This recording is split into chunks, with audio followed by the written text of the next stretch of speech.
Prabhupada's Kirtan standards. Yeah, I should say this is a book which is coming out about the Kirtan standards taught to us by Srila Prabhupada. இங்கே நம்ம படிக்க இருக்கிறது மிக விரைவில் வெளியே வரவுள்ள அச்சிடப்படவுள்ள ஒரு புத்தகம். இந்த புத்தகத்துடைய மைய கரு எப்படி கீர்த்தனை செய்யப்பட வேண்டும் என்று ஸ்ரீல பிரபுபாதர் எதிர்பார்த்தாரோ அதை மையமாக வைத்து.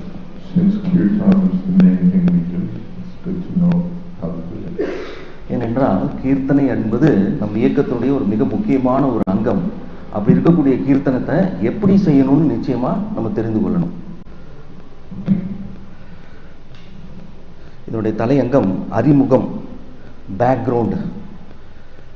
முதல் முறையாக நான் இஸ்கானுக்கு வந்திருந்த போது 1968 கீர்த்தனை ரொம்ப எளிமையா இருந்தது. நாங்கள் எல்லோரும் ஹரே கிருஷ்ண மந்திரத்தை திருப்பி பாடினோம். ரொம்ப எளிமையாக பெறக்கூடிய டியூன், மிதமான ஒரு டியூன்ல இருந்தது. அப்புறம் சில சமயங்களில் கர்த்தால் உபயோகப்படுத்தப்பட்டது, மிருதங்கமும் இருந்தது. நிறைய அந்த கீர்த்தனத்தை கேட்கணும், ஜபிக்கக்கூடிய அந்த நாமத்தை கேட்கணும் அப்படிங்கிறதுல முக்கியத்துவம் கொடுக்கப்பட்டிருந்தது.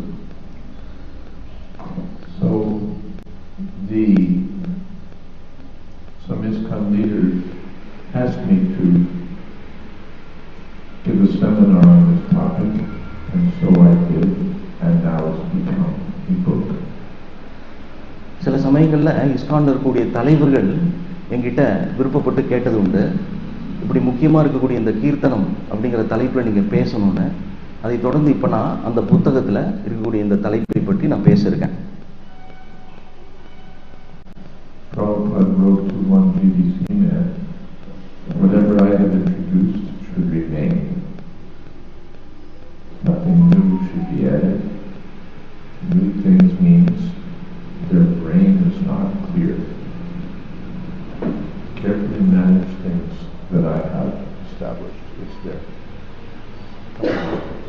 ஸ்ரீல பிரபுபாதர் ரொம்ப தீர்க்கமாக சொன்னது உண்டு, எதை நான் அறிமுகப்படுத்தியிருக்கின்றனோ அதை முழுமையாக புரிந்து கொண்டு அவ்வாறே பின்பற்ற வேண்டும். எதையும் புதிதாக நீங்கள் அறிமுகப்படுத்த தேவையில்லை. புதிதாக அறிமுகப்படுத்துதல் அப்படிங்கிறது மூளையை கசக்கி நம்மளா தான் தோன்றித்தனமாக செய்வது.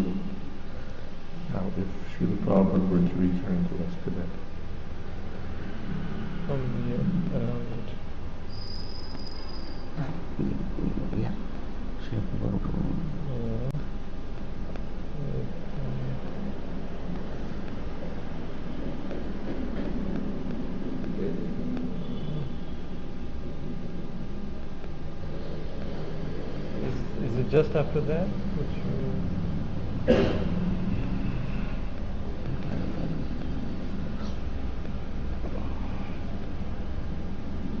With the paragraph study? If Srila Prabhupada were to return. Two paragraphs ahead.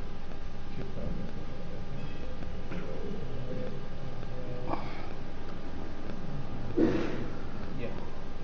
If Srila Prabhupada were to.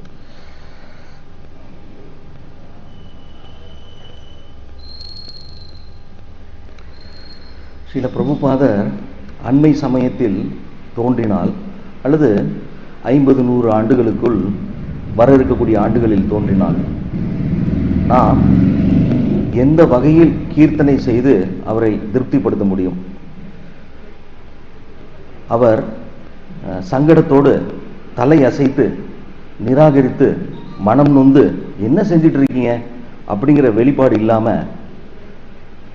நாம செய்வதற்கு என்னுடைய கீர்த்தனா செமினார்ல நான் ஒரு உதாரணம் கொடுப்பது உண்டு. ஸ்ரீல பிரபுபாதர் எங்களிடம் ரொம்ப தெளிவாக சொன்னார், நாம் எதை செய்ய வேண்டுமோ அதை எப்பொழுதும் செய்ய வேண்டும். இதற்கு ஒரு உதாரணம் என்னன்னா,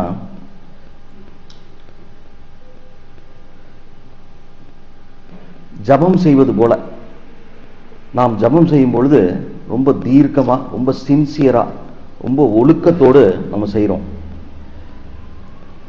எல்லா பக்தர்களும் அவ்வாறு ஜபிப்பதற்கு, அவ்வாறு கோர்வையாக செய்வதற்கு ட்ரெயின் பண்ணப்படுறாங்க, பயிற்சி செய்யப்படுறாங்க. ஆகவே ஒருத்தர் அந்த ஹெட் பீட், தலை முத்து, அதிலிருந்து தொடங்கி அதை நம்ம செய்யணும். அப்புறம் பஞ்சதத்துவ மந்திரத்தை ஜபிக்கணும். ஸ்ரீ கிருஷ்ண சைத்தன்யா பிரபு நித்யானந்தா ஸ்ரீ அத்வைதா கதாதரா ஸ்ரீவாசாதி கௌர பக்த விருந்தா. நான் அந்த செமினாரை மாயாப்பூரில் எடுத்துட்டு இருந்தபோது கைகளை உயர்த்த சொன்னேன். அப்போ கிட்டத்தட்ட ஒரு சுமார ஒரு 50 பக்தர்கள் அங்க இருந்தவங்க கையை உயர்த்தினாங்க. இப்படிதான் உங்களுக்கு சொல்லிக் கொடுக்கப்பட்டதா அப்படிங்கிறத அவங்க ஊர்ஜினப்படுத்தக்கூடிய வகையில அவங்களுடைய பிஹேவியர் இருந்தது. அவங்க இது போல பல வருடங்களாக ஜபித்துட்டு இருக்காங்க. பொதுவா பார்த்தோம்னா இந்த மாதிரி ஜபிக்கிறதுல ஒன்றும் தவறு இல்லை. பஞ்சதத்துவ மந்திரத்தை ஜபிக்கிறோம். அதன் பிறகு எப்பெல்லாம் அவசியப்படும் பொழுதோ, எப்போ போயெல்லாம் நமக்கு தோன்றுகின்றதோ நம்ம ஜபிக்கிறோம்.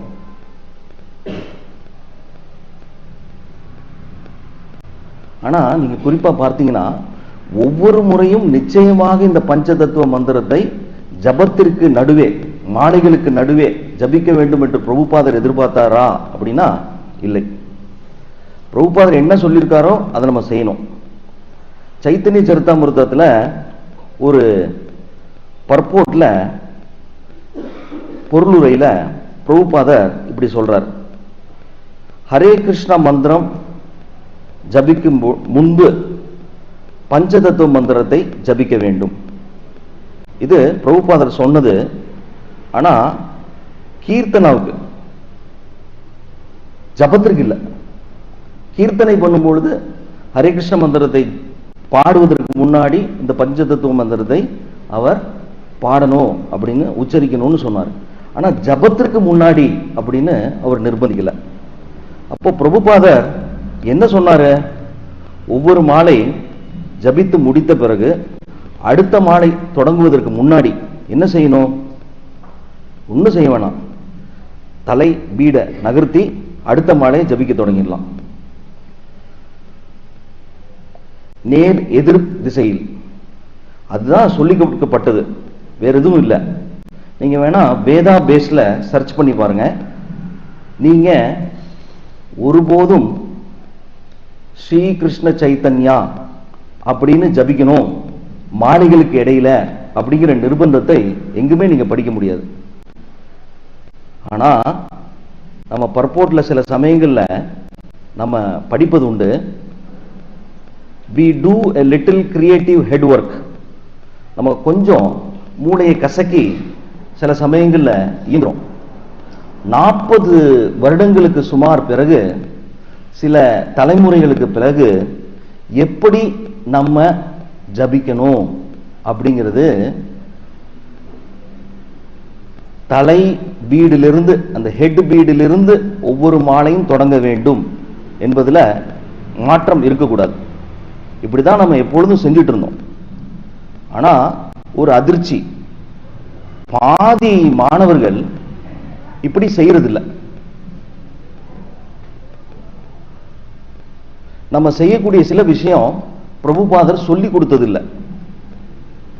இதே போலதான் கீர்த்தனத்திலும் நிறைய விஷயங்கள், அறிவுறுத்தாத விஷயங்கள், ரெக்கமெண்ட், அவர் இதை சிபாரிசு செய்யாத முறைகள் நிறைய முளைத்திருக்கு அப்படிங்கிறத நான் சொல்ல விரும்புறேன்.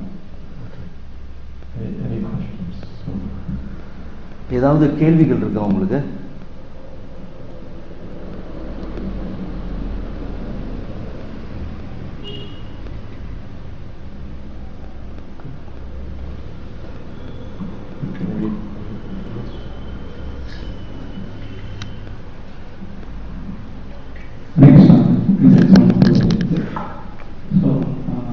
So many senior devotees, they are doing kirtanas and different tunes. The acoustics are quite bad.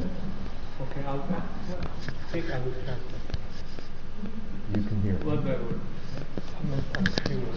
So in ISKCON, we are attending Kirtans in different temples.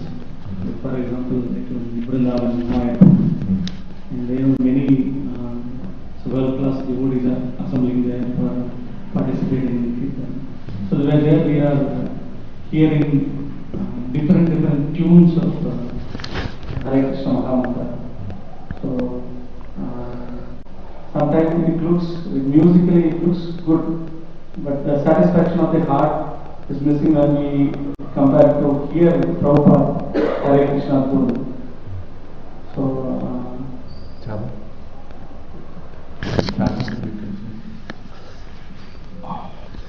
Hare Krishna. கேள்வி இதுதான். சில சமயங்களில் மாயாப்பூர் போன்ற விமர்சையான இடங்களுக்கு நம்ம போகும்பொழுது மூத்த பக்தர்கள், பிரபலமான பக்தர்கள் மிக அற்புதமாக பாடுறாங்க. ரொம்ப கேட்பதற்கு சுவையாக இருக்குது அந்த ராகம். பட் அது எப்படி நம்ம எடுத்துக்கொள்வது அப்படிங்கிறது தான் இந்த கேள்வி. Well, one thing I should say, I've written a book. In this book I have some fairly negative comments to make about various things people do in modern ISKCON Kirtan. நான் ஒன்றை தீர்க்கமாக சொல்ல கடமைப்பட்டிருக்கேன். இந்த புஸ்தகத்திலையும் இது போன்ற விஷயங்களை எதிர்த்து மிக தெளிவாக எழுதியிருக்கேன். நவீன இஸ்கான்ல இந்த கீர்த்தனம் நிறைய மாற்றங்கள் அடைந்திருக்கு. அது ஆரோக்கியமானதாக இல்லை அப்படிங்கிறதையும் நான் இதில் வெளிப்படுத்தியிருக்கேன். Practically all of my friends, all the devotees I most admire, and all my favorite kirtan leaders regularly do one or another of these things. நான் ரொம்ப அபிமானம் வைத்திருக்கக்கூடிய என்னுடைய ஆன்மீக சகோதரர்கள் அவர்கள் பாடும் பொழுது, அவர்கள் கீர்த்தனை செய்யும் பொழுது, அவங்களுடைய கீர்த்தனை ரொம்ப அலாதியாக நான் கேட்க விருப்பம் கொண்டவனாக இருந்தாலும் ஒரு சில சமயங்களில் ஒன்றையோ இரண்டையோ அவங்க வித்தியாசமா செய்யறது உண்டு. So I don't mean to attack anyone or say that anyone is spiritually lacking or defective. நான் அவங்கள கடுமையாக தாக்கி நான் பேச விரும்பல. அவங்களுடைய ஆன்மீக முதிர்ச்சி அதை நான் குறை சொல்லவும் நான் விரும்பல. But I wouldn't mind if we were to think again about some of the things we do in Kirtan. ஆனால் நிச்சயமா நான் ஒன்றை ஆழமாக நான் சொல்ல விரும்புகிறேன். ஒரு சில விஷயங்கள் நம்ம செய்கிறத கீர்த்தனை சமயத்தில் நிச்சயமா அதை நம்ம திரும்பி பார்க்கணும். அதை நம்ம முடிஞ்ச அளவுக்கு தவிர்க்கவும் செய்யணும். And at least I can hope that this book will help make some space for devotees who prefer Kirtan performed in a plainer and simpler way. இந்த புத்தகம் அந்த இடத்தை, வெற்றிடத்தை நிறைவு செய்யும் அப்படின்னு விரும்புகிறேன். ரொம்ப எளிமையான, முழுமையான ஒரு கீர்த்தனம் நடைபெறுவதற்கு இந்த புத்தகம் ஒரு மிக முக்கியமான வழிகாட்டியாக அமையும் அப்படின்னு நான் நம்புகிறேன். As for tunes, Prabhupada, I have quite a discussion about tunes in the book. ராகத்தை பொறுத்த மாட்டில இந்த புத்தகத்தில் மிக தெளிவாக ரொம்ப ஆழமா நான் விமர்சிச்சிருக்கேன். Sometimes Prabhupada was very liberal about tunes. Whatever tune, your local tune, country tune, he allowed. பெரும்பாலான சமயங்களில் சில பிரபுபாதர் ரொம்ப பெருந்தன்மையோடு அங்கே இருக்கக்கூடிய லோக்கல் டியூனு, அங்கே இருக்கக்கூடிய விமர்சையாக அவங்க பாடணும்னு விரும்பப்படுறத அவர் ஒன்றும் ஆட்சேபனை செய்கிறதில்ல, அதை ஊக்குவித்ததும் உண்டு. He taught us some simple traditional tunes.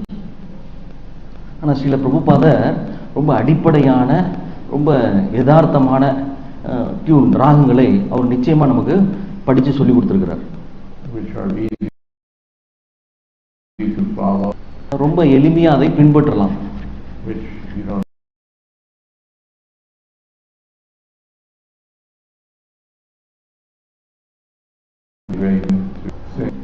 அதுக்கு நம்ம உடமை இருக்கணும், பெரிய இருக்கணுங்கிற அவசியம் இல்லை. அது மிக முக்கியமாக நம்ம ஹிருதயத்தில் இருக்கக்கூடிய இந்த கிருஷ்ண பக்தியை வெளிக்கொணர்வதாக அது அமைந்திருக்கின்றது. One time a devotee was leading sannyasi was chanting different tunes, and Prabhupada said, "What is wrong with the tunes I've taught you?" ஒரு முன்னோடியாக இருக்கக்கூடிய ஒரு மிக முக்கியமான சன்னியாசி பாடுவதை பார்த்த ஸ்ரீல பிரபுபாதர், நான் அறிமுகப்படுத்திய ஹரே கிருஷ்ணா மந்திர ராகத்துல நீ என்ன குறை கண்டுபிடித்தாய் அப்படின்னு கேட்டார். So there's nothing wrong with chanting different tunes. ஆகவே பொதுவாக பார்த்தோம்னா பல்வேறு விதமான ராகத்தில் கீர்த்தனை செய்வது என்பதில் தவறு இல்லை.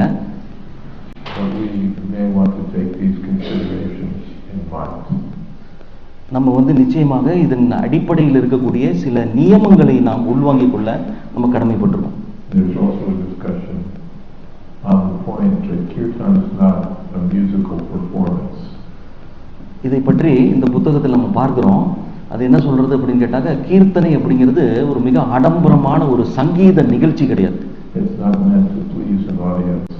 இது நிச்சயமாக அங்கு குமிஞ்சு இருக்கக்கூடிய மக்களை திருப்திப்படுத்துவதற்கான ஒரு முயற்சி கிடையாது. Or to demonstrate our musical skills. நம்முடைய இசை திறமையை வெளிப்படுத்துவதற்கான முகாந்திரம் கிடையாது. It's to be performed for the pleasure of Krishna. இது கிருஷ்ணரை திருப்திப்படுத்துவதற்கான ஒரு எளிமையான முயற்சியாக இருக்க வேண்டும். When we start listening to Jayadvaita, Singh, Hoshi, and other such recording artists as our standard for Kirtan, we may not be going in the best direction. பிரபல பாடகர்களாக இருக்கக்கூடிய அனூப் ஜலோட்டா, பீம்சன் ஜோஷி, அவர்களை பார்த்து அவர்கள் மாதிரி பாட வேண்டும், அவர்களுடைய துணி நம்மளுடைய பாடலில் துடிக்க வேண்டும் என்று நாம் முயற்சித்து அப்படி இயங்குவது என்பது ரொம்ப பிரமாதமான ஒரு விஷயமா இருக்காது.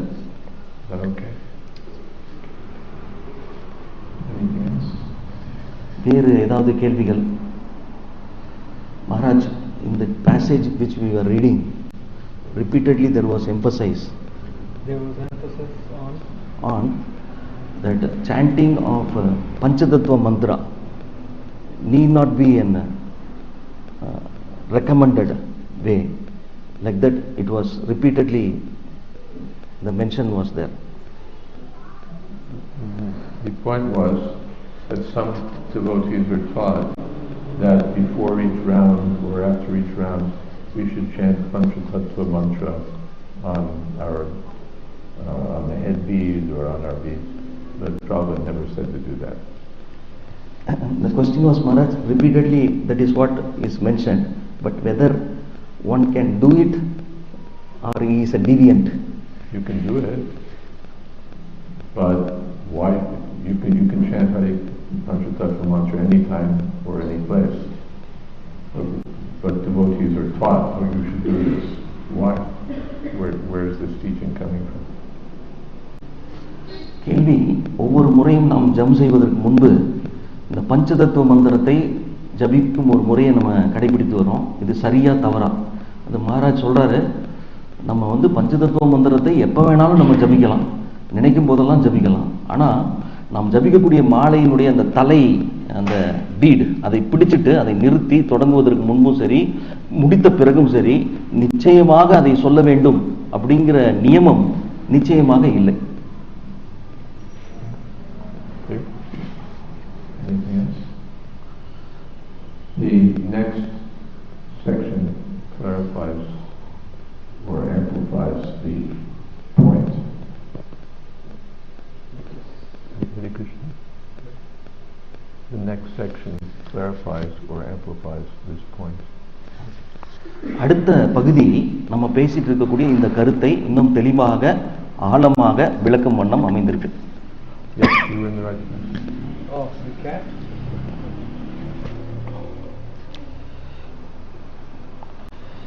அடுத்த பகுதியினுடைய தலைப்பு கூடையில் இருக்கும் பூனை. ஸ்ரீல ஜெயபதாக சுவாமி மகாராஜ் இந்த கதையை சொல்றார். இது ஒரு திருமண நிகழ்ச்சியில நடந்த ஒரு சம்பவமாக அமைந்திருக்கிறது. அங்க ரொம்ப தடபுடலா ஏராளமான ஏற்பாடுகள் செய்யப்பட்டிருக்கு. நிறைய மக்கள் குவிந்திருக்காங்க. அந்த சமயத்துல ஒரு பூனை கட்டவிழ்க்கப்பட்டு அங்கேயும் இங்கேயும் குறுக்கையும் நெடுக்கையும் நடந்து கொண்டும் ஓடிக்கொண்டிருக்கு.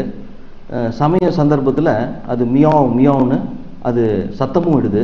இந்த ஓலம் இடக்கூடிய இந்த சத்தம் ஒரு மிகப்பெரிய ஒரு டிஸ்டர்பன்ஸாக, ஒரு சங்கடத்தை ஏற்படுத்தும் வண்ணம் இருக்கு.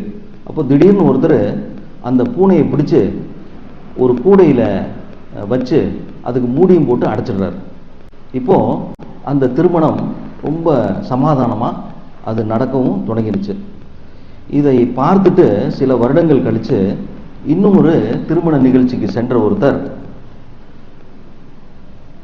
2 பெண்ணுடைய தகப்பனார், அவர் மிக தடபுடலாக எல்லா ஏற்பாடுகளையும் செய்கிறாரு. தூரமாக போய் எல்லாரையும் அவர் அழைப்பிதழ் கொடுத்து வரவேற்கிறாரு. அதன் பிறகு அந்த பெண்ணுடைய அம்மா எதையோ நினைவு கூர்ந்தவளா அவசர அவசரமாக ஓடி வரா. ஓடி வந்து எங்க கூட அப்படின்னு கேட்குறான். ஒரு பூனை நிச்சயமா வேணும், அந்த பூனையை நம்ம கூடையில் அடைக்கணும், இதுதான் நம்மளுடைய குடும்பத்தினுடைய பாரம்பரியம் அப்படின்னு சொல்றோம்.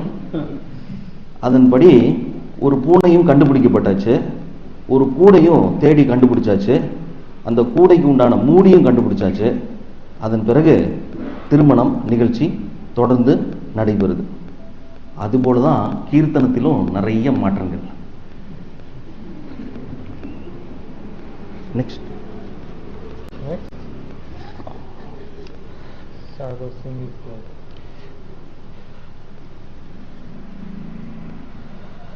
சர்கால் சிங் செத்து போயிட்டார். இந்த கதையை நம்ம பெரும்பாலான சமயங்கள்ல நம்ம சொல்வது உண்டு. ஸ்ரீல பிரபுபாதர் இதை சொல்லியிருக்கார். நான் இதை பெரும்பாலான சமயங்கள்ல நாடக வடிவிலையும் இந்த ஞாயிறு விருந்து, இஸ்கான்ல நடக்கக்கூடிய ஞாயிறு விருந்து நிகழ்ச்சியில பார்த்திருக்கேன். ஒரு கிராமத்துல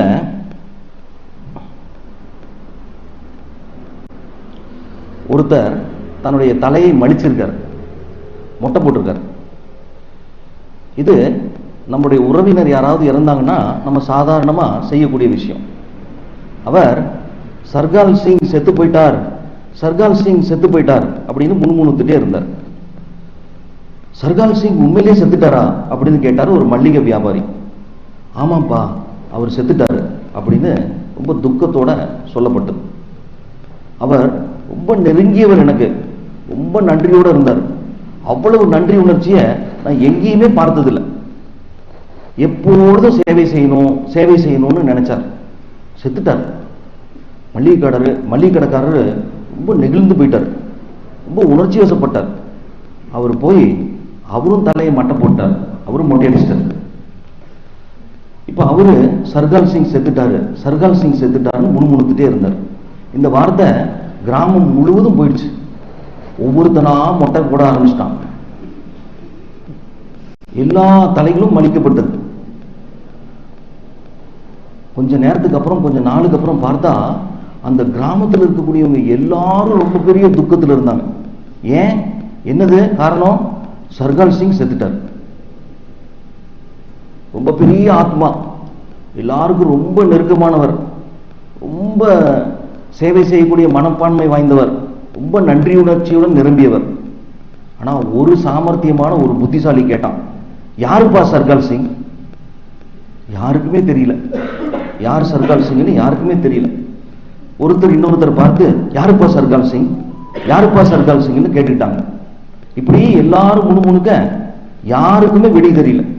கடைசியில் அந்த கேள்வி தொடங்கினவன்கிட்டே வந்துருச்சு. அவன் ஒரு சாதாரணமான வண்ணான். அதன் பிறகு கண்டுபிடிக்கப்பட்டது, அந்த வண்ணாங்கிட்ட இருந்த கழுதையோட பேர் தான் சர்கால் சிங். இது மாதிரிதான் கீர்த்தனத்திலும் நிறைய தவறான புரிந்து கொள்ளுதல், புதிய புதிய அறிமுகம், மூளையை கசக்கி ஏதாவது ஒன்ன சொல்றது செய்யறது, ட்ரிக்ஸ், ஜிமிக்ஸ், எல்லாரும் அப்படின்னு புகழணும்னு சொல்லிட்டு புதுசு புதுசா செய்யறது.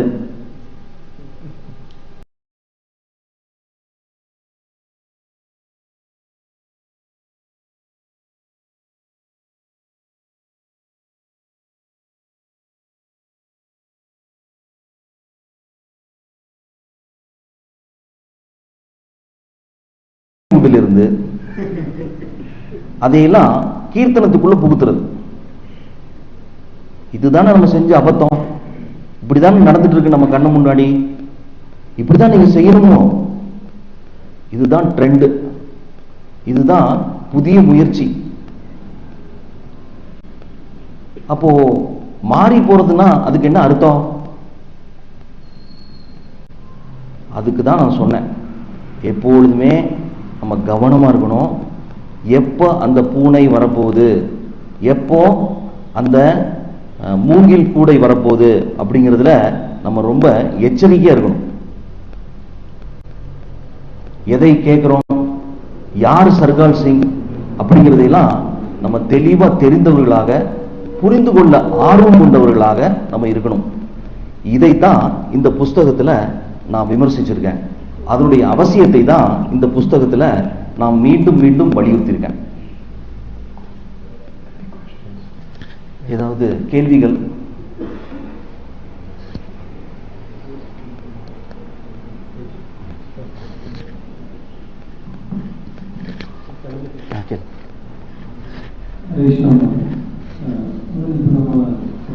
துளசி நம்ம வழிபடும்போது சுற்றும்போது டிஃப்ரெண்டா வந்து இந்த மாதிரி ரிங் போட்ட மாதிரி சுற்றுவாங்க. அதுவும் அந்த புரிதலுடைய ஏன்னு தெரியாம இருக்கு. அது எப்படி நம்ம இதே மாதிரி சொல்லி இதே மாதிரி எப்படி தெரிஞ்சுக்கணும்?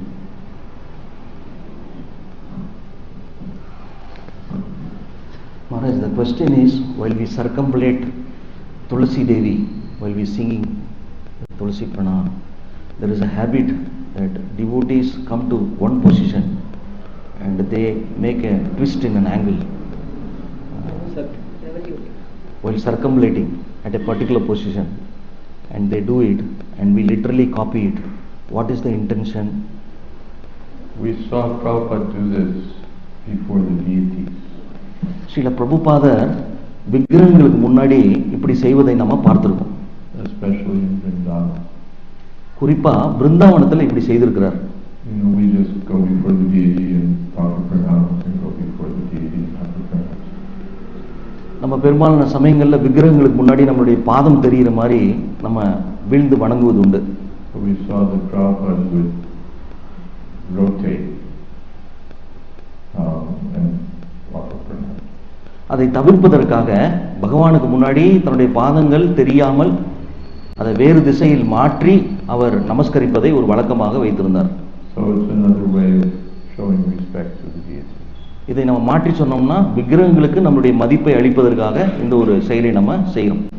So as far as I know, in the Tulsi Puja, the devotees would do this as they pass by Prabhupada, so that they're not just ignoring Prabhupada, but they're offering respect in this way. இதை நான் பார்த்திருக்கேன். இந்த துளசி கீர்த்தனையின் போது அந்த பிரதட்சண சமயத்துல பிரபுபாதரை அசட்டை செய்யாம பிரபுபாதருக்கு கௌரவிக்கும் விதத்துல அது ஒரு அந்த இதை மாற்றி சுற்றி வரும்பொழுது கவனத்தோட செய்வதை பக்தர்கள் ஒரு வழக்கமாக வைத்திருக்காங்க. So that's the idea. இதுதான் அதுக்கு பின்னாடி இருக்கக்கூடிய ஒரு வழக்கம். Sometimes it may turn into something else. That's another issue. சில சமயங்கள்ல இப்படி செய்யக்கூடிய முயற்சி ஏதாவது வித்தியாசமான ஒரு எண்ணத்தை வெளிப்படுத்தலாம். But that's the idea. அதை நம்ம தவிர்க்கணும். Anything else? வேறு ஏதாவது? May I just add to that? I think you mean that it's disrespectful to show your backside. Yeah.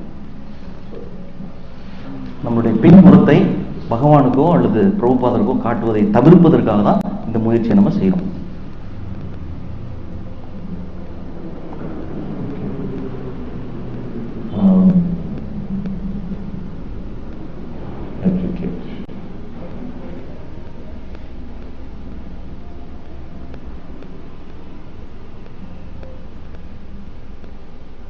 ETIQ.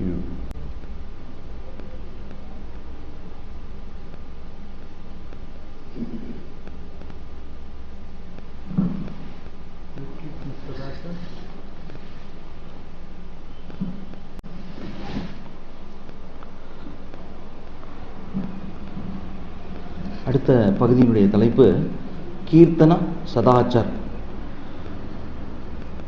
The etiquette of Keerthana. ஒரு கீர்த்தனை எப்படி செய்யப்பட வேண்டும், அதனுடைய நியமங்கள் அப்படிங்கிறது தான் தலைப்பு.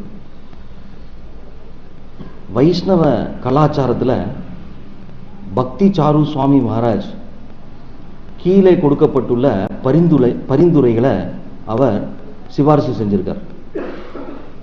இந்த புஸ்தகத்தினுடைய பிற்பகுதியில் இந்த பாயிண்ட்ஸ், இந்த கருத்துக்கள் ஆழமாக விமர்சிக்கப்பட்டிருக்கு.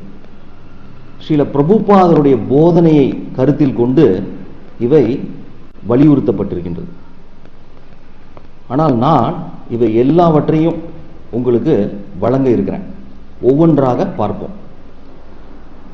முதலாவது, கீர்த்தனை அப்படிங்கிறது பகவான் ஸ்ரீ ஹரியை பற்றிய புகழ் என்பதுதான் அர்த்தம். When only one devotee sings, it is bhajana. ஒருவர் பாடும் பொழுது அது பஜனை. இரண்டாவது கருத்து, பகவானை புகழ், உன்னை அல்ல. Glorify Sri Krishna, not yourself.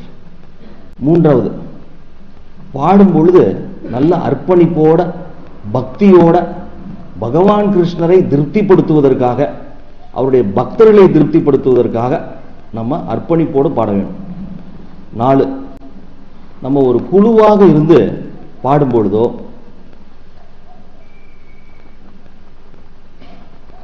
ஒருவர் முதல்ல பாடணும், மற்றவர்கள் அதை பின்தொடரணும். 5வது, பிரபுபாதர் சிபாரிசு செஞ்ச மியூசிக்கல் இன்ஸ்ட்ருமெண்ட்ஸ், இசை கருவிகளை மாத்திரம் நம்ம கீர்த்தனத்திற்கு உபயோகப்படுத்தணும். அது என்னென்ன? கர்த்தால், மிருதங்கம், ஜம்பா, ஹூப்பர்ஸ். அவர் ஹார்மோனியத்துக்கு he didn't approve of harmonium for Keerthanam. Harmonium அவர் கீர்த்தனத்திற்கு அவர் அனுமதி கொடுத்ததில்லை. ஆனால் பஜனைக்கு அது பொருந்தும், அதில் ஒன்றும் தவறு இல்லை. இந்த ஜம்பா, ஹூம்பர்ஸ் அதை பொறுத்த வரைக்கும் அது பாடக்கூடிய ஹரே கிருஷ்ண மகாமந்திரத்தை டோட்டலா மூழ்கடிக்கக்கூடிய வகையிலையும் காது கிளியிற அளவுக்கும் நிச்சயமா இருக்கக்கூடாது.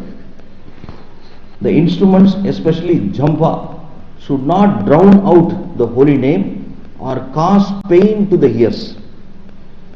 இந்த வாசிக்கக்கூடிய இந்த இசை கருவிகள் மிக இயற்கையாக, கோர்வையா அந்த கீர்த்தனத்தை செய்யக்கூடிய தலைவர் பின்பற்றி வரணும்.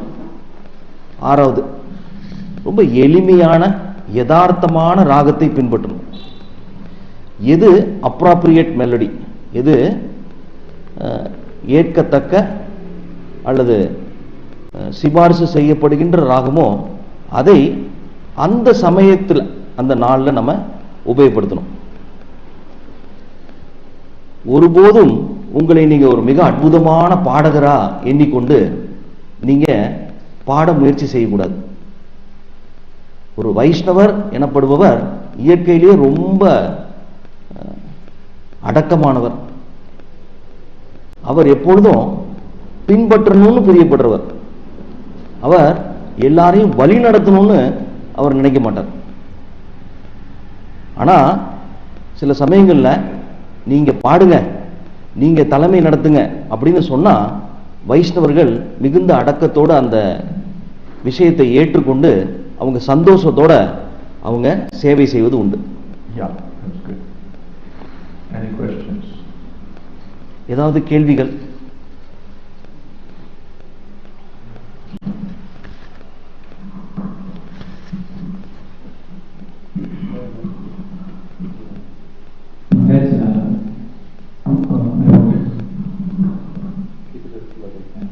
Krishna Maharaj, so I wanted to just listen from your notice now to interaction with the Shiva. I can't understand any of this. The microphone is terrible. Can you hold the microphone? What happens if you just ask without the microphone? My question is, Microphone. That's very good now. Okay. your two interactions with Srila Prabhupada. No, speak loud, please. Maharaj, my question is, your personal interaction with Srila Prabhupada, two interactions. Personal interactions with Srila Prabhupada. Yeah. Regarding Kirtan? Regarding your, which you feel that, yes, Srila Prabhupada is our deity, is like. Some of the personal interactions with Prabhupada, so that which inspired you. No, you're asking about, we're talking about lions and tigers, and you're asking about mangoes and papayas. அதாவது பிரபு, இப்போ நம்ம பேசிட்டு இருக்கக்கூடிய சப்ஜெக்ட்ல அது சம்பந்தமான கேள்விகள். காட்டில் இருக்கக்கூடிய புலிகளை பற்றி பேசிட்டு இருக்கும்போது நீங்க மாம்பழத்தை பத்தி கேட்கக்கூடாது அப்படின்னு சொல்றோம். சம்பந்தம் இல்லாத விஷயங்களை பத்தி பேச வேணாம். இப்போ நம்ம கோர்வையா சில விஷயங்களை பார்த்தோம், அது சம்பந்தமான உங்களுடைய சந்தேகங்களை நீங்க கேட்கலாம்.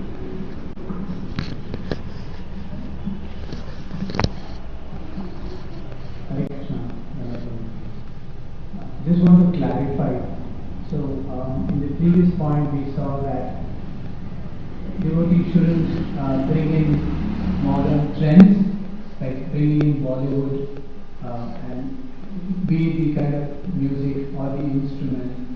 So is it right to say that we should not be brought inside the temple, but if there is a program outside, it can be done? Like for example, we had George Harrison from the people, they were popular at that time. Prabhupada made use of their popularity to spread the holy name. So inside the temple this shouldn't be done, but outside can be done, is it right?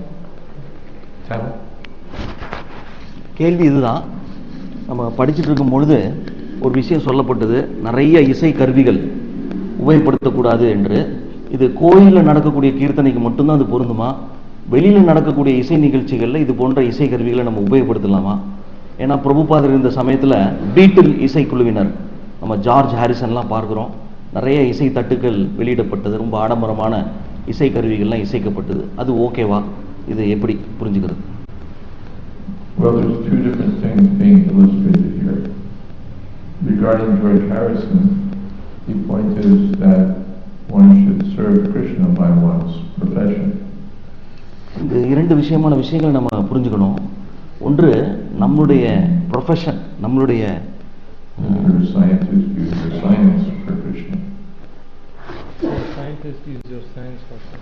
ஒரு விஞ்ஞானியா இருந்தா அந்த விஞ்ஞானத்தை நம்ம கிருஷ்ணனுடைய சேவையில் ஈடுபடுத்தலாம்.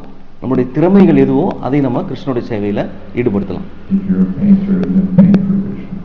நீங்க ஒரு ஓவியரா இருந்தா அந்த ஓவியம் தீட்டக்கூடிய அந்த திறமையை நீங்க கிருஷ்ணனுடைய சேவையில் ஈடுபடுத்தலாம். And if you're a super popular musician, then use your super popular musical fame and talent for Krishna.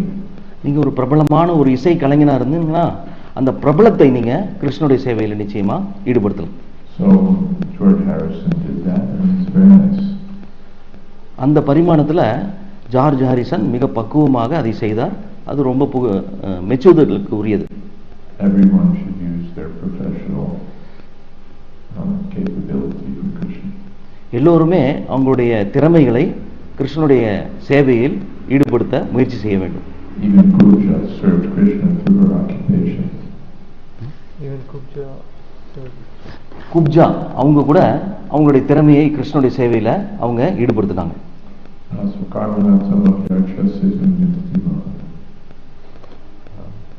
By performing one's occupation for Krishna, one attains perfection.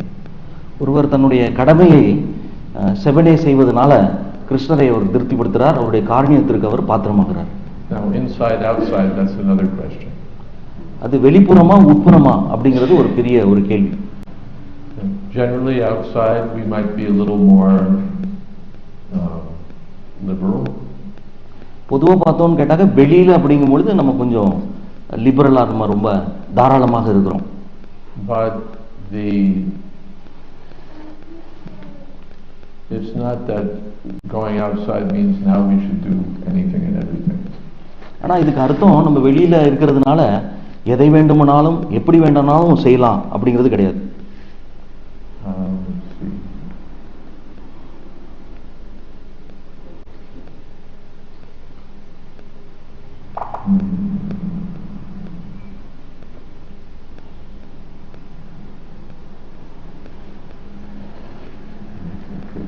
quote. I don't immediately have the quote I marked. But, oh my God.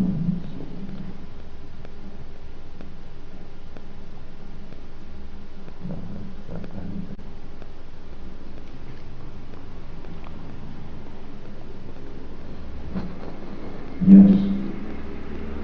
There was this is an instructive incident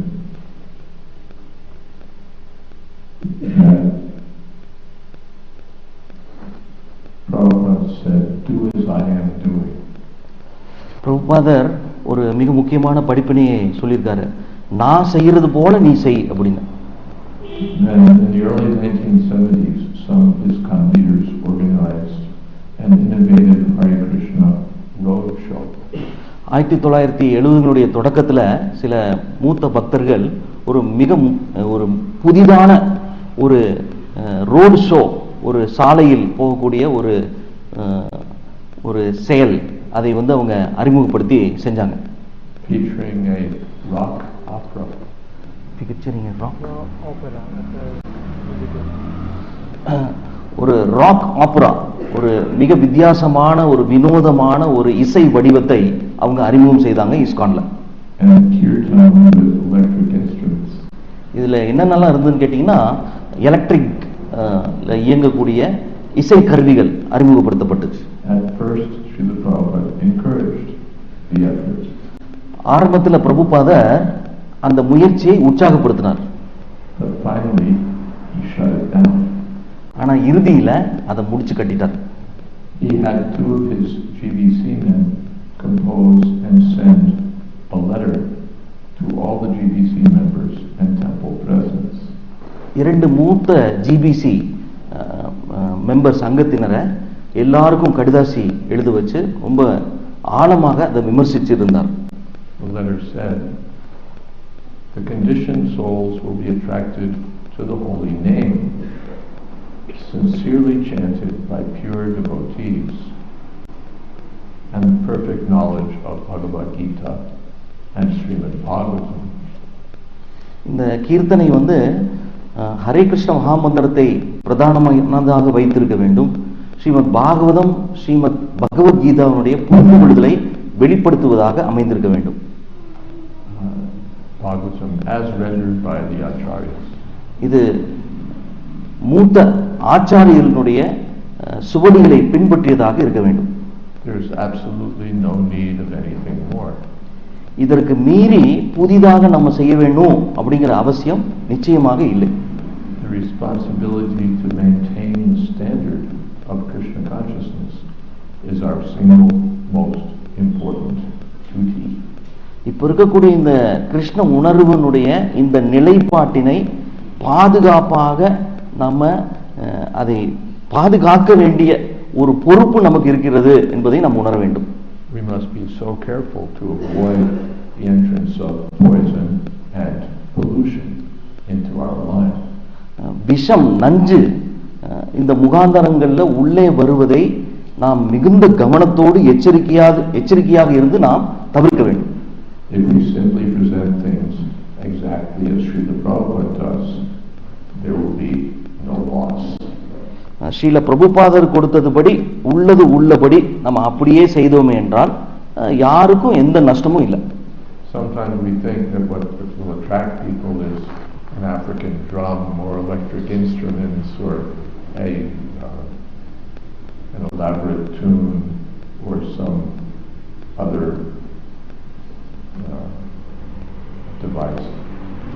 நம்ம பெரும்பாலான சமயங்கள்ல என்ன நினைக்கிறோம் அப்படின்னு கேட்டாக்க, ஆப்பிரிக்கால இருக்கக்கூடிய மத்தளம், அப்புறம் இந்த எலக்ட்ரிக் இதுல இயங்கக்கூடிய இசை கருவிகள், நம்முடைய திறமை, புதிய ராகம், இதுதான் மெருகேற்றும் அப்படின்னு நம்ம நம்புறோம். But Prabhupada says no, what attracts people is the sincere chanting of the holy name by pure devotees. ஆனா பிரபுபாதர் இதை வன்மையாக தீர்க்கமாக மறுக்கிறார்.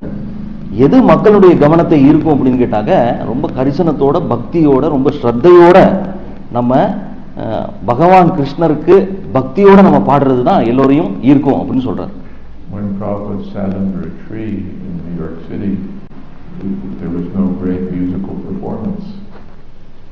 நியூயார்க்கில் முதல் முறையாக ஸ்ரீல பிரபுபாதர் கீர்த்தனையை தொடங்கும் பொழுது அங்கே ஒன்றும் பிரமாதமான இசை அமைப்பு அங்கே இல்லை. அங்கே ரொம்ப வினோதமான ஆடம்பரமான அலங்காரங்கள்லாம் இல்லை. அங்கே மியூசிக்கல் பேண்ட் வாத்தியங்களும் இல்லை.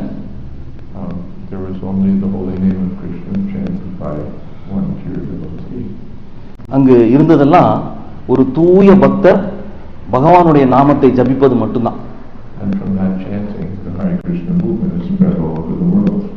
அங்கிருந்து தொடங்கி இந்த ஹரே கிருஷ்ணா இயக்கம் உலகம் முழுவதும் வியாபித்ததுன்னா எவ்வளவு பெரிய ஆச்சரியம்.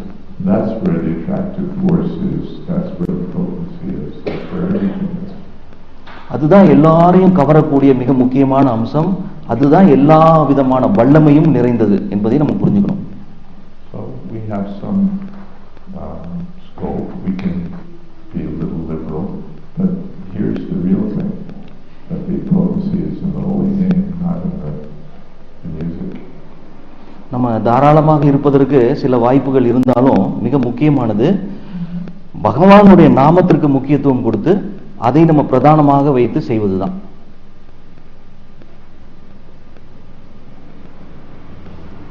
I can tell another story. நான் இன்னொரு கதையை சொல்லலாம். This is from Mayapur. இது மாயாப்பூர்ல இருந்து in the 1970s, maybe 1976, something like that. 1970களில் நடந்த சம்பவம். மேபி குறிப்பா 1976 இருக்கலாம். Mayapur leaders wanted to attract the local people to come to the temple. மாயப்பூர்ல இருக்கக்கூடிய தலைவர்கள், மூத்தவர்கள் அங்க இருக்கக்கூடிய லோக்கல்ஸ், அங்க இருக்கக்கூடிய மக்களை அவங்க அட்ராக்ட் பண்ணணும், அவங்களை வரவழைக்கணும் அப்படின்னு நினைச்சாங்க. So one thing they did was they arranged a Kirtan competition. அவங்க அந்த முகாந்தரத்தில் அவங்க என்ன செஞ்சாங்க அப்படின்னு கேட்டாங்க, கீர்த்தனைக்கான ஒரு போட்டியை அவங்க அறிமுகப்படுத்தினாங்க. In Bengal there are many Kirtan groups that are very expert. மேற்கு வங்காளத்தில் நீங்க பாத்தீங்கன்னா நிறைய இசை குழுக்கள் இருக்கு, நிறைய. So they were invited to come and do Kirtan.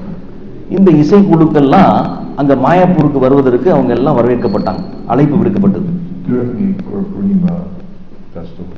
இது இந்த கௌர பூர்ணிமா உற்சவத்தை முன்னிட்டு அவங்க இதை ஏற்பாடு செஞ்சிருந்தாங்க. So a stage was set up. ஒரு மிகப்பெரிய மேடை ஏற்பாடு செய்யப்பட்டது. And the groups performed one after another. இந்த இசை குழுக்கள் ஒவ்வொருவராக மேடை ஏறி அவங்க அந்த இசை நிகழ்ச்சியை செஞ்சாங்க. So ISKCON groups also. இதுல ஒரு சில ISKCON குழுக்களும் இதுல உள்ளடக்கம்.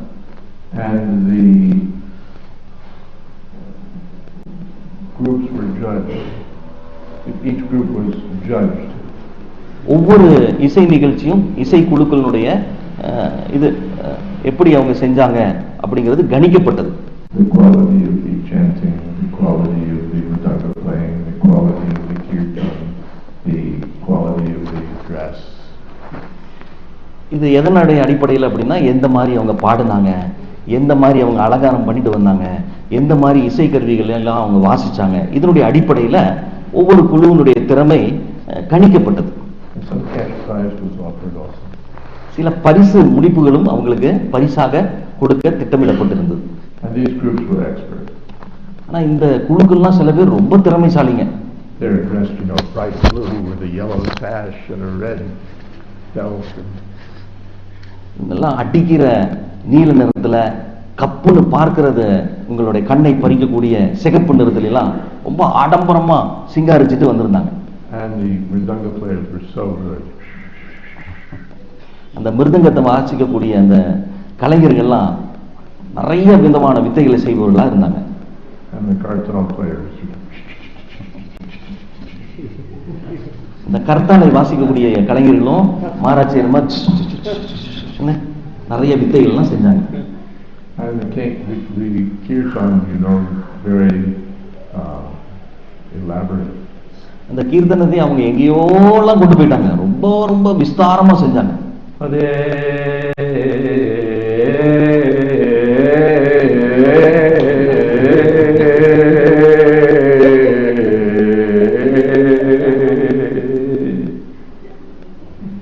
இதை என்னால மொழிபெயர்க்க முடியாது.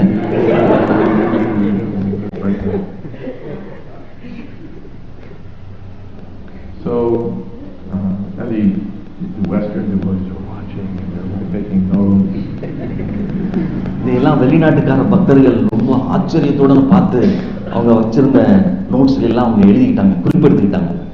And Prabhupada was staying in the Lotus building. சில பிரபுபாத அந்த லோட்டஸ் பில்டிங்ல, அந்த கட்டடத்துல அவர் தங்கியிருந்தார். His health was not so good, so he was a little indisposed. அவருடைய ஆரோக்கியம் அவ்வளவு நல்லா இல்ல, கொஞ்சம் ஓய்வு எடுத்துட்டு இருந்தார். And he sent down word that they should turn off the amplifiers. அவர் ஒரு செய்தி அனுப்பியிருந்தாரு, தயவு செய்து அந்த ஸ்பீக்கரை ஆஃப் பண்ணிருங்க, ஆம்பிளிஃபையரை ஆஃப் பண்ணுங்க அப்படின்னு. Prophet said they are simply chanting for money. பிரபுபாதர் சொன்னாரு, அவங்க பணத்துக்காக வாசிக்கிறாங்க, பாடுறாங்கன்னு சொன்னாரு. So in this way, we're not interested in a fancy performance, great professional capability, musical expertise. We want sincere, simple chanting of the holy name of Krishna. அவே நம்ம ரொம்ப கவனமா இதை புரிஞ்சுக்கணும். அபராதம் செய்யக்கூடிய ஒரு முனைப்புலையோ அல்லது மற்றவர்களுடைய கவனத்தை ஈர்க்க வேண்டும் என்பதற்காக நம்ம இதையெல்லாம் செய்யக்கூடாது. நம்ம தூய பக்தியோட பகவான் கிருஷ்ணரை பிரீதிப்படுத்துவதற்காக நம்ம பக்தியோட செய்யணும். It's not a musical show, it's an expression of devotion and service to Krishna. இது ஒரு இசை நிகழ்ச்சி கிடையாது. இதுல நம்ம கிருஷ்ணரை திருப்திப்படுத்துவதற்காக பக்தியோடு நம்ம இணைந்திருக்கிறோம். That's the point. அதுதான் மிக முக்கியமான point. And that's what will attract people. இதுதான் எல்லோருடைய கவனத்தையும் ஈர்க்கும் வண்ணம் அமையும். One time Prabhupada said they should know that we're not a musical group, we're devotees. ஒரு முறை பிரபுபாதர் சொன்னாரு, நம்ம இசை குழுக்கள் கிடையாது, நம்ம பக்தர்கள் இயற்கையா அப்படிங்கிறத தெரிஞ்சுக்கணும். ஓகேவா? ஏதாவது சந்தேகங்கள்?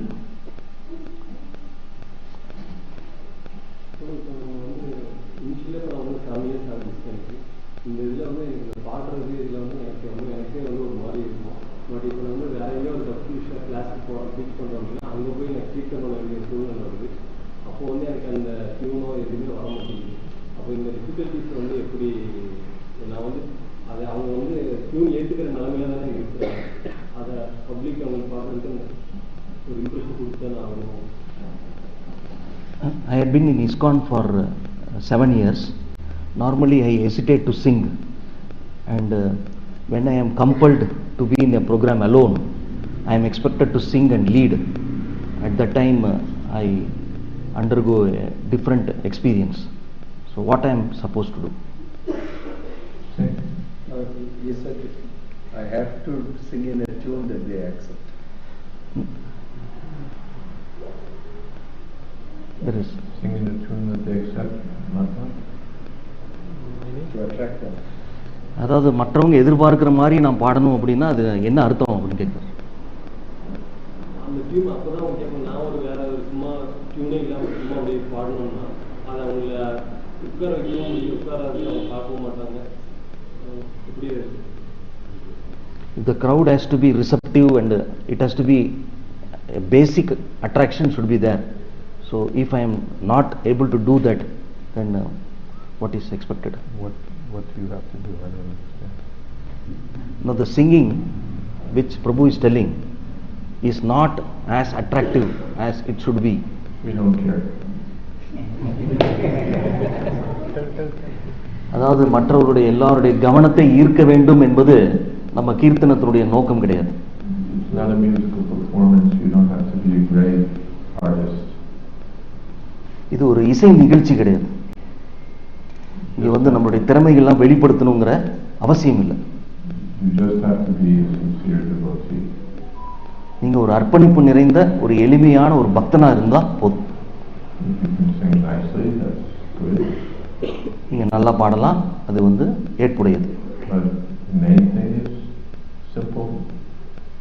If you're not an expert singer, then keep it simple and it will be appreciated. நீங்க ரொம்ப திறமை இல்லாதவரா இருந்தா நீங்க எளிமையான ஒரு கீர்த்தனையா சிம்பிளா வச்சுங்க, அது ஏற்புடையது தான். The story is there that at the time of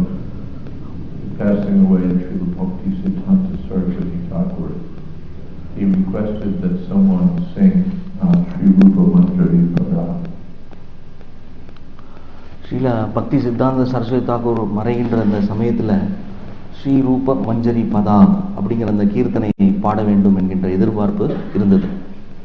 So one devotee who was considered a very good kirtan singer was asked to sing. ஒரு முன்னோடியாக இருக்கக்கூடிய ஒரு அற்புதமான பாடகர் சிபாரிசு செய்யப்பட்டு நீங்க தான் பாடணும் அப்படின்னு அவர் முன்வைக்கப்பட்டார். So he began, but Srila Bhaktisiddhanta Saraswati Thakur stopped him and asked that someone else sing. The Kirtan started, the performance started Kirtan, that Bhaktisiddhanta to stop and ask someone else. அப்படி அவர் பாடி முயற்சி செய்து அவர் தொடங்கிய போது ஒரு சில சனங்கள் கழித்து சில பக்தி சித்தாந்த சரஸ்வதி தாக்கூர் அதை நிப்பாட்டிட்டு இன்னொருத்தர் பாடும்படி அவர் வலியுறுத்தினார். So he asked that the song be sung by the V.R. Sridhar Maharaj rather than by the expert kirtan player, even though Sridhar Maharaj was not known for his kirtan. Sridhar Maharaj அவர் சிபாரிசு செய்யப்பட்டார் பாடுவதற்கு. அவர் ஒரு மிக பிரமாதமான ஒரு கீர்த்தனியா அப்படின்னு சொல்வதற்கு இல்லை என்றாலும் அவர் எளிமையாக இதை பாடுவதற்கு சிபாரிசு செய்யப்பட்டார். ஆகவே திறமை என்பது முக்கியமல்ல, பக்தி தான் முக்கியம். If you have a very good voice, very nice, and if you don't have a very good voice, that's all right. உங்களுக்கு அற்புதமான திறமை இருக்குதுன்னா ரொம்ப சந்தோஷம், ரொம்ப நல்லது. அப்படி இல்லை அப்படின்னா okay. Who was Prabhupada compared to Bhimsen Joshi? Compared to Bhimsen Joshi, who was Prabhupada? Bhimsen ஜோஷிய நம்ம ஒப்பிட்டு சில பிரபுபாதரோட பார்த்தோம்னா அவர் எங்க நிற்கிறார்? How many people became devotees of Krishna thanks to Bhimsen Joshi? எவ்வளவு பக்தர்கள் உருவானாங்க அப்படின்னு பார்த்தோம்னா பீம்சன் ஜோஷிக்கு நம்ம நன்றி தெரிவிக்கணும். So Prabhupada wasn't awarded a Padma Shri for his kirtan. சில பிரபுபாதருக்கு பத்மஸ்ரீ விருது அவருடைய கீர்த்தனுக்காக கொடுக்கப்படவில்லை. But thousands and thousands of people became pure devotees of Krishna. ஆனால் ஆயிரம் பக்தர்கள் சில பிரபுபாதருடைய அந்த கீர்த்தனத்திற்கு அவங்க ஈர்க்கப்பட்டு அவங்க பக்தர்கள் ஆனாங்க.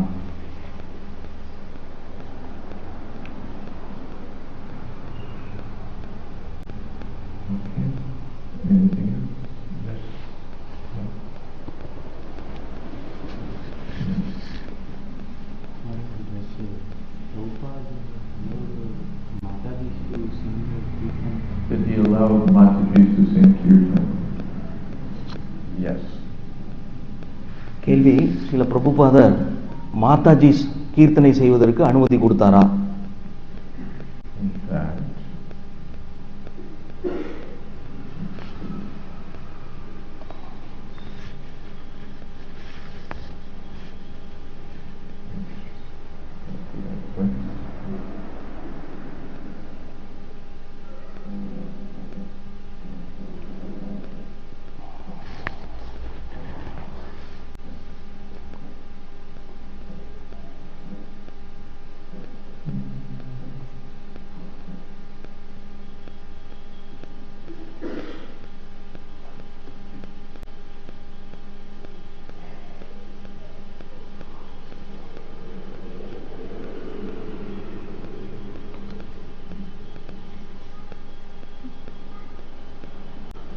yes, Prabhupada sometimes had women lead kirtan. நிச்சயமாக சில பிரபுபாதர் சில சமயங்கள்ல மாதாஜிஸ் வந்து கீர்த்தனை செய்வதை அவர் உற்சாகப்படுத்தினார். He especially appreciated the kirtan of Yamuna Devi. Yamuna தேவி அப்படிங்கிற மூத்த பக்தை பாடுவதை அவர் பல சமயங்களில் சிபாரிசு செய்தது உண்டு. And he instituted the recorded prayers led by Yamuna Devi that we're playing every morning. அனுசரி ஒவ்வொரு தினமும் காலையில் யமுனா தேவி மாதாஜி பாடின பாட்டையும் நம்ம திருக்கோயிலில் நம்ம ஒளிநாடாவில் அதை போடுறதும் உண்டு, ஒளிபரப்புறது உண்டு. So the women were not prohibited from leading kirtan. நிச்சயமாக மாதாஜிஸ் வந்து கீர்த்தனை செய்வதில் தடை செய்யவில்லை.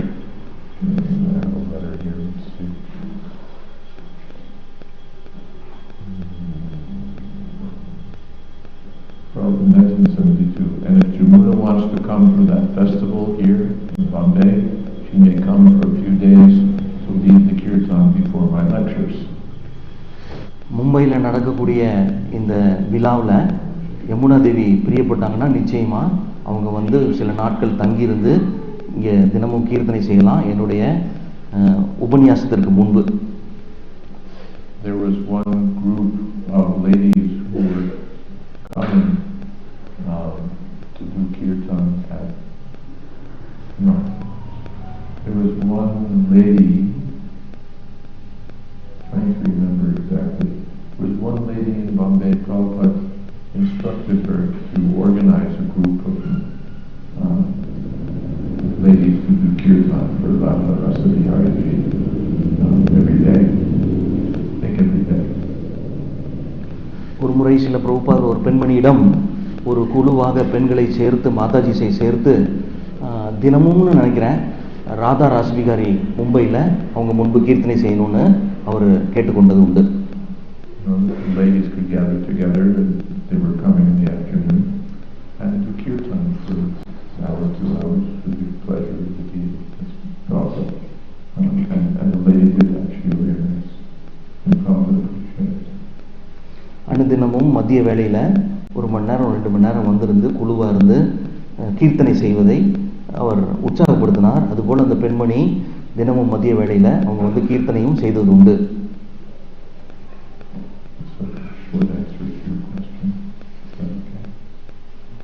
இந்த முறையில் நீங்கள் கேட்ட சில கேள்விகளுக்கு நான் பதில் சொல்லிட்டேன்.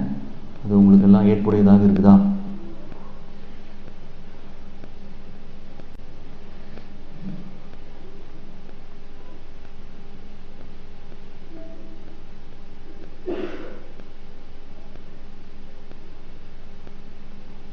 Of course, we're always a little careful about anything that involves men and women.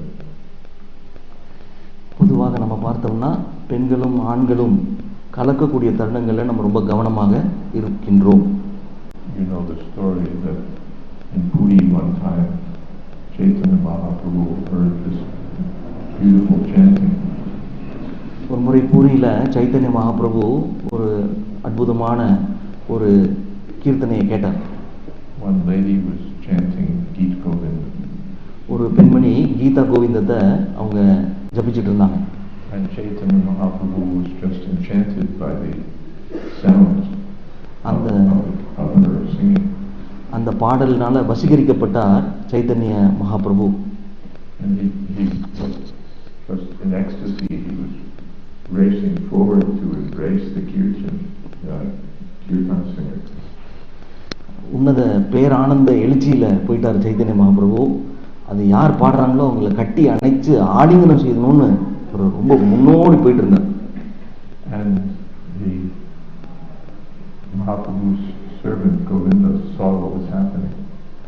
அவருடைய சேவகர் கோவிந்தா இங்க நடக்கிறது என்ன அப்படிங்கறத பார்த்து ரொம்ப மிகப்பெரிய திகைப்பு உள்ளானார். And he called out, Mahaprabhu, that's a woman singing. அவர் சொன்னாரு, மகாபிரபு பாடுறது ஒரு பெண்மணி. And when Chaitanya Mahaprabhu heard that, Chaitanya Mahaprabhu இந்த வார்த்தையை கேட்டோன்னே அவர் அப்படியே திகைத்து போய் பின்னல வந்துட்டார். கோவிந்தா என்னை காப்பாற்றி விட்டாய் நீ அப்படின்னு சொன்னாங்க.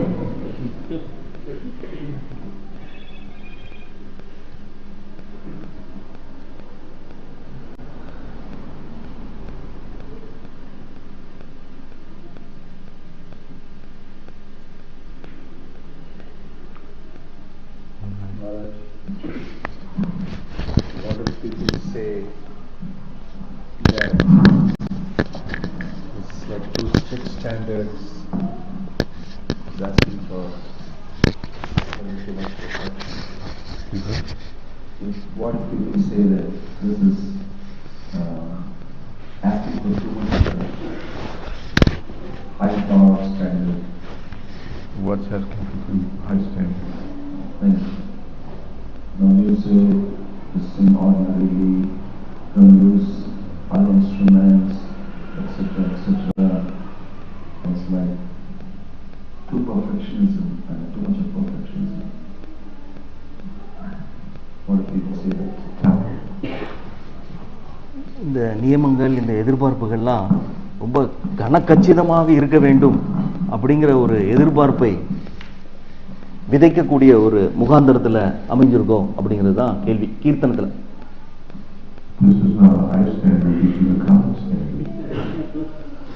இதுல ரொம்ப அதிகமான எதிர்பார்ப்பு அப்படின்னு சொல்றதுக்கு இல்லை, ரொம்ப beats that only a few experts can play, tunes that only highly accomplished singers can sing. இது ரொம்ப மிதமான எதிர்பார்ப்பு தான். ரொம்ப அதிகமான எதிர்பார்ப்பு அப்படிங்கிறது ரொம்ப குறைஞ்ச பேர் அவங்களுடைய திறமையினால, அவங்களுடைய வல்லமையினால கஷ்டப்பட்டு பாடக்கூடிய ஒன்று. Performances that you have to be a specialist to be able to perform. ஒரு நிகழ்ச்சியை செய்யும் பொழுது அதில் ரொம்ப எக்ஸ்பர்ட்டாக இருக்கணும், தனித்தன்மை வாய்ந்தவராக இருக்கணும் அப்படிங்கிறதெல்லாம் இந்த ஹை ஸ்டாண்டர்டில் தான்.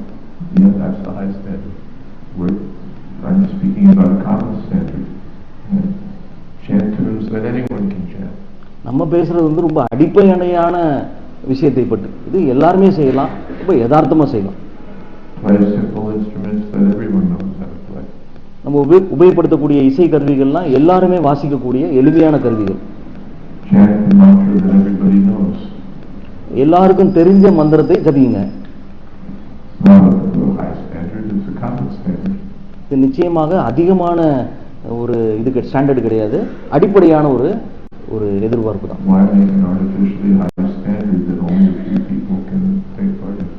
ஏன் செயற்கையான ஒரு அதிகமான ஒரு எதிர்பார்ப்பை உண்டாக்கி கொஞ்சம் பேருக்கு மட்டும் நம்ம உதவி செய்யணும்?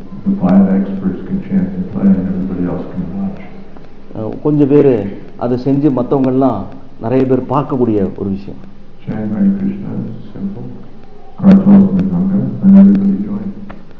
கர்த்தால் மிருதங்கத்தை வச்சு ஹரே கிருஷ்ண மந்திரம் பாடுங்க, எல்லாருமே சேர்ந்து பாடுங்க.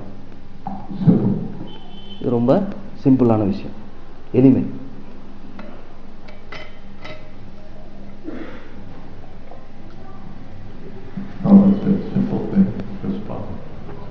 பிரபுபாதர் சொன்னாரு, ரொம்ப எளிமையான முறை, ஜஸ்ட் நீங்க பின்பற்றுங்க.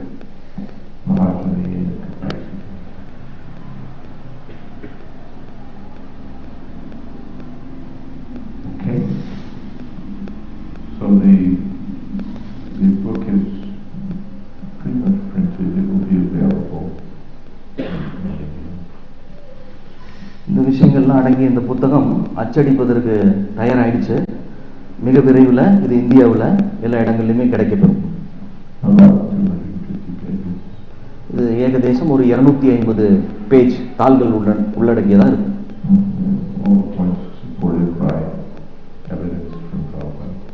இந்த எல்லா கருத்துக்களுமே சில பிரபுபாதர் சொன்ன உபதேசங்களை மையமாக வைத்து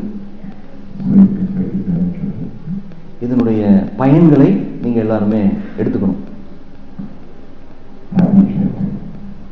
ஹாப்பி சாண்டிங், எல்லாரும் சந்தோஷத்தோட தெரியுங்க. ஹரே கிருஷ்ண மந்திரத்தை ஜபியுங்கள், மகிழ்வுடன் இருங்கள். மிக்க நன்றி.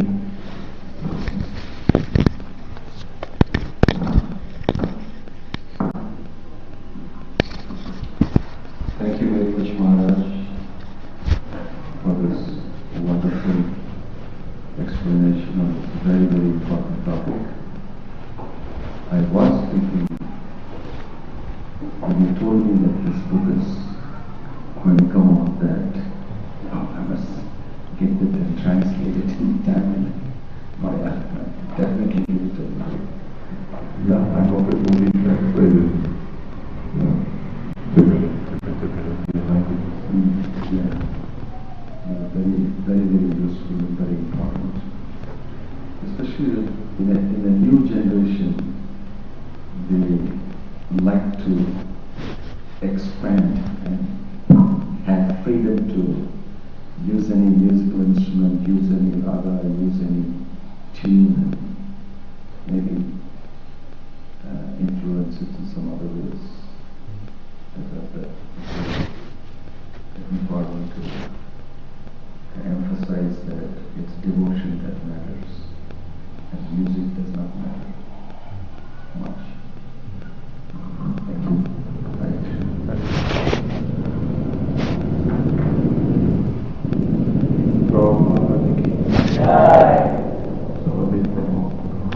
Jai. Hari Hari Bol.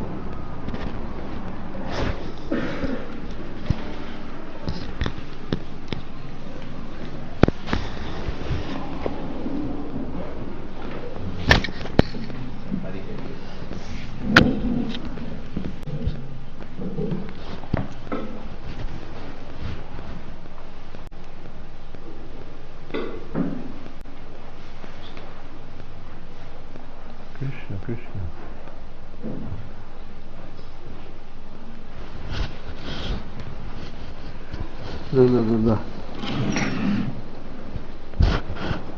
Impressive design. Doesn't look like that exactly.